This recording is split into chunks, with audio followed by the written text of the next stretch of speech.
Think tanks سب ویسے ہی کام کر رہے ہیں، سسٹم جو انسٹیٹیوٹ ہیں ریاست کے وہ پراپر وے میں کام کر رہے ہیں، ان میں کہیں کوئی کمی نہیں آئی ہے، کوئی کہنا چاہیے کلاٹ پر نہیں بنایا ایسا کہ وہ رک گئے ہوں. تو یہ سب سوچنا میرے نزدیک تو حماقت کی بات ہے. پھر اسی پنگے کے ساتھ حیران کن طور پہ پاکستان نے ایک طرف ڈی جی ایم اوز جو کنٹرول لائن پہ ان کے درمیان گفتگو ہوئی، سیز فائر پہ اتفاق ہوا اور بڑی خوشی منائی گئی دونوں طرف سے. انڈین میڈیا نے بھی اسے سراہا اور پاکستانی میڈیا نے بھی بہت سراہا، اور ہماری فوج نے تو بڑھ کر اپنے جوائنٹ کمیونیکے میں چینجنگ بھی کی اور یہ بھی کہا کہ بہت خوشگوار ماحول میں گفتگو ہوئی. مگر اچانک 2 سال کے بعد ابھی نندن کو سامنے لے کر آ گئے، میڈیا پہ ایک شوٹ ڈال دیا، جذبہ جہاد، ترانے سب کچھ شروع ہو گئے. میں سمجھتا ہوں یہ صرف عوام میں ریوائیو رکھنے کے لیے، نعرے لگوانے کے لیے، گمراہ خاموش رکھنے کے لیے اور آنکھوں کو بند رکھنے کے لیے کیا جاتا ہے. اس کے نتائج اچھے نہیں ہوں گے. اس کا نتیجہ یہ نکلا کہ وہی D G M O counterpart India نے جو بیان دیا ہے کہ جناب ہم نے گڈ جسٹر میں یہ سب کچھ کیا ہے، مگر انسرجنس اگر آئیں گے تو ہم انہیں چھوڑیں گے نہیں. ہماری آنکھیں کھلی ہوئی ہیں، ہم بارڈر پہ ویسے ہی الرٹ ہیں. انہیں یہ بیان نہیں دینا تھا، مگر جب آپ نے جشن منایا، آپ نے نعرے لگوائے، آپ نے ترانے اسٹیج سے بچوں سے پڑھوائے اور گائے، تو انہوں نے بھی کوئی جواب دینا تھا. تو ایک اچھی فضا جو قائم ہوئی تھی اسے آپ نے 2 منٹ میں پھر خراب کر دیا. مگر آپ کی یہ اسٹریٹجی ہے کہ اسے خراب کیا جائے. تو مگر یہ دیکھ لیں کہ انڈیا کتنا سمجھدار ہے، اس نے کہیں پر بھی سعودی کے حق میں کوئی بیان نہیں دیا. آپ ہر طرف پنگے لیتے ہیں، ہر طرف شور کرتے ہیں، نعرے لگاتے ہیں اور آخر میں ٹھس ہو جاتے ہیں. تو ان چیزوں پہ غور کریں، اس کا آپ کو نقصان ہوگا، آپ کو فائدہ نہیں ہوگا.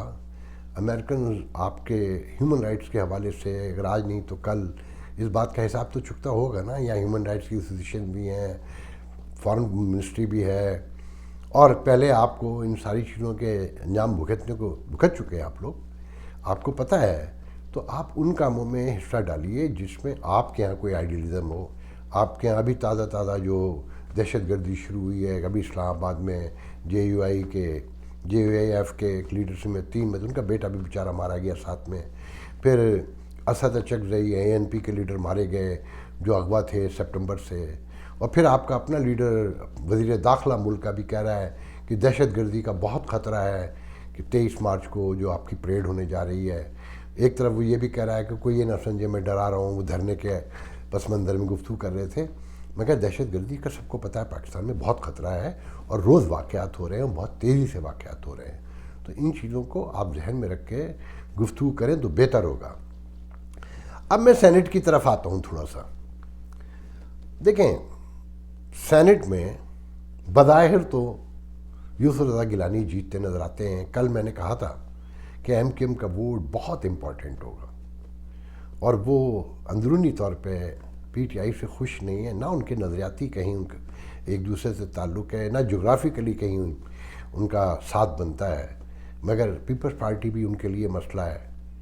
اب یہ وہ دور تو ہے نہیں ایم کیو ایم کا کہ صبح نشے میں اتحاد ہو گیا، شام کو نشے میں اتحاد ٹوٹ گیا.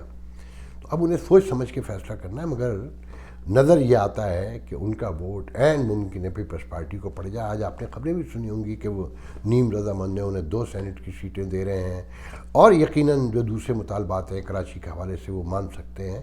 ایم کیو ایم کو چاہیے یہ کہ سالڈ اسٹرانگ انداز میں بیٹھ کر ان سے بات کرے، گارنٹیز لے.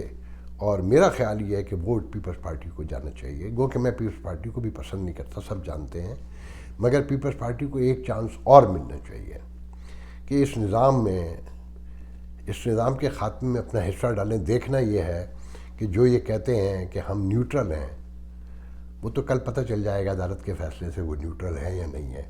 اور یہ بھی ذہن میں رکھیے گا کہ اگر وہ نیوٹرل بھی ہیں تو اس میں بھی کوئی چالاکی ہو سکتی ہے کہ عدالت نے ایماندارانہ فیصلہ کیا اور خفیہ بیلٹی ہوئی، اور جیسے کہا جا رہا ہے کہ یوسف رضا گیلانی جیتے، آصف زرداری جیتے تو یہ نظام سمٹ سکتا ہے پورا کا پورا، یہاں تک کہ آئین سمٹ سکتا ہے. دھمکیاں یہ ہیں. تو بہت سے لوگوں نے مجھے کمنٹ میں بھیجا ہے کہ یہ خواب ہے، اب وہ دور گزر گیا۔ میں بھی یہ سمجھتا ہوں کہ اب وہ دور گزر گیا۔ گلوبل ولیج میں رہتے ہیں، انفارمیشن ہائی وے کے دور میں رہتے ہیں۔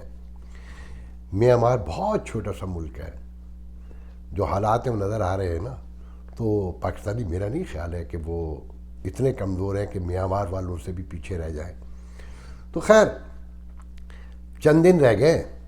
ایک دلچسپ بات بتاتا ہوں آخر میں ختم کرتا ہوں پروگرام، کہ جو شبلی فراز ہیں کل شہزاد اقبال کے پروگرام میں سوالوں کے جواب میں اشتعال میں آ گئے، غصے میں آ گئے، اول پھول بکنے لگے، اور یہاں تک کہ مریم اور نون لیگ کیسے الزام لگا سکتے ہیں، وہ تو چور ہیں، اور ہمارا لیڈر خان جو ہے وہ تو سب کو پتہ ہے کہ وہ پاک ہے، صاف ہے اور وہ ایماندار ہے، اس پہ کیسے الزام لگا سکتے ہیں؟ اللہ اللہ، کیا سادگی ہے آپ کی، کیا معصومیت ہے، قربان جانے کو جی چاہتا ہے کہ آپ کتنے ایماندار ہیں، سب کو نظر آ رہا ہے۔ سیف اللہ ابڑو کا ٹکٹ سے لے کر عبد القادر کے ٹکٹ تک، اور بلوچ سرحد میں 5 عرب پتیوں کو ٹکٹ دینے سے 2 بہترین دوستوں کو ٹکٹ دینے تک سب کو نظر آ رہا ہے، اور پنجاب میں جو گٹھ جوڑ کیا آپ نے وہ بھی سب کو پتہ ہے۔ اور پھر پنجاب میں ایک بات ذہن میں رکھیے گا، 54 ٹکٹ پر میں پہلے بھی کہہ چکا ہوں کہ ایک سیٹ بنتی سینٹ کی، تو 5-5 کروڑ بھی دیتے تو لگا لیں 2.5-3 ارب میں ایک سیٹ پڑتی، کون دیتا؟ تو سب نے کہا کہ بھائی مکا کر لو اور اپنی اپنی سیٹاں لے جاؤ، تو وہی ہوا۔ مگر سندھ میں ایسا نہیں ہوگا، سندھ میں آپ کے پوری پارٹی آپ کی تقریباً ناراض ہے۔ 6 MNA کا تو مجھے پتہ ہے کراچی کے آپ سے شدید ناراض ہیں، جن سے اب آپ ملنے کی کوششیں کر رہے ہیں۔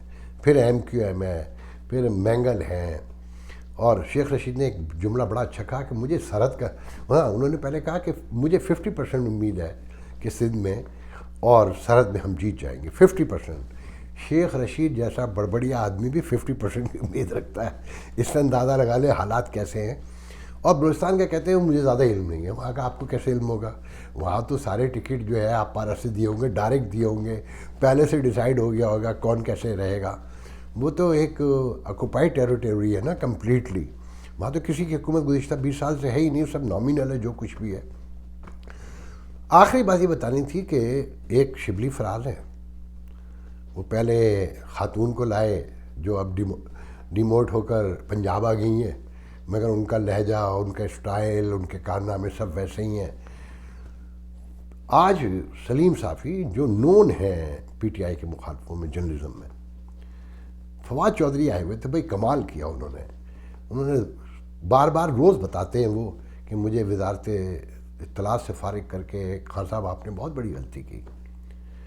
ان سے سیف ابڑو جو ٹیکنوکریٹ کی سیٹ پہ PTI نے ٹکٹ دیا ہے، ان کے خلاف جو PTI میں سندھ نے شور مچایا ہے، اسپیشلی لیاقت جتوئی نے کہ 35 کروڑ کا ٹکٹ بکائی ہے، عبد القادر بلوچستان والے ٹکٹ کے حوالے سے کہ پہلے خود ٹکٹ دیا، پھر شور مچنے پہ واپس لیا، وہ آزاد کھڑا ہو گیا تو پھر سپورٹ بھی دے دی۔ اللہ اللہ، کیا سادگی ہے، کیا ایمانداری ہے۔ تو اس سوال پر محترم جناب فواد چودھری نے کمال جواب دیا، یہ جواب وہی دے سکتے تھے۔ انہوں نے کہا دیکھیں حضور، لیاقت جتوئی اگر مخالفت کرتے ہیں تو کوئی ایسی بات نہیں ہے، وہ تو اس پر پورے اترتے ہی نہیں تھے ٹیکنوکریٹ کی نشست کے لیے، ان کی جو ایبلٹی ہے، جو ان کی ایجوکیشن ہے، جو اس کی ریکوائرمنٹ ہے، اس پہ پورے نہیں اترتے تھے۔ سیف اللہ ابلو کو ہم نے دیا ٹیکنوکریٹ کی سیٹ پہ، وہ پورے اترتے تھے۔ مخالفت تو کوئی اتنی بڑی بات نہیں ہے، میں 1 لاکھ 1.25 لاکھ ووٹوں سے جیتا ہوں، تو میرے مخالفت میں بھی تو 70,000 ووٹ پڑا ہے، تو مخالفت تو ہوتی ہے، یہ جمہوریت کا حسن ہے۔ مائی کمال ہے، ثابت کیا کہ بھائی لاجک کے ساتھ جواب، گو کہ اس کے پیچھے اگر بہت غور کریں گے تو ہنسنے کے سوا کچھ نہیں نکلے گا، مگر عام آدمی کو متاثر کرنے کے لیے کمال ترین جواب ہے۔ اور آپ کو پتہ ہے پاکستان تو سیاست میں جھوٹ کا مطلب ہے نا، جھوٹ کا مطلب سیاست ہے، اور اب تو پوری دنیا میں ہے، ہمارے یہاں آرٹ کے درجے پر ہے، تو اس میں اتنا سوفسٹیکیٹڈ جواب صرف فواد چودھری دے سکتے تھے۔